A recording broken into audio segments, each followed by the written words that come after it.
Assalamualaikum warahmatullahi wabarakatuh. Wilujeng anjing kasadayana, urang sanggakeun puji sareng syukur kehadiran Allah anu atas masihan kasehatan sareng kasempatan. Hadirin ibu bapak anu dipihormat sareng rerencangan anu dikacinta, dina waktos ayeuna abdi bade ngadugikeun pidato tentang kebersihan.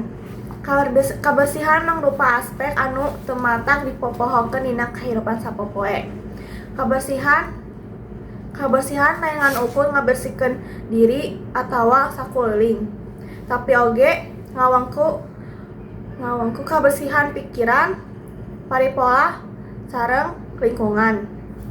Urang oge ngajaga diri tina panyakit sareng kaayaan anu teu damang.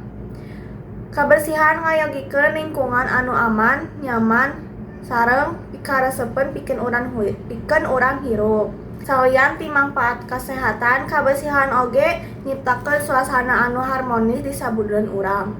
Nalika lingkungan tetap bersih, urang janten juga kudu produktif, fokus sareng tentrem. Eta sababna ngajaga kebersihan teh tanggung jawab urang sadayana.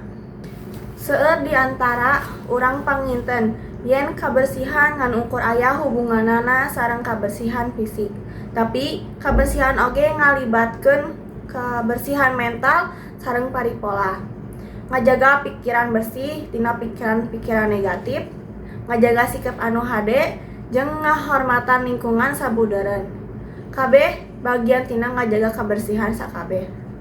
Hadirin sadayana, cekap sakitu pidato tentang kebersihan. Hampura sagala kalepatan sareng kahilapan.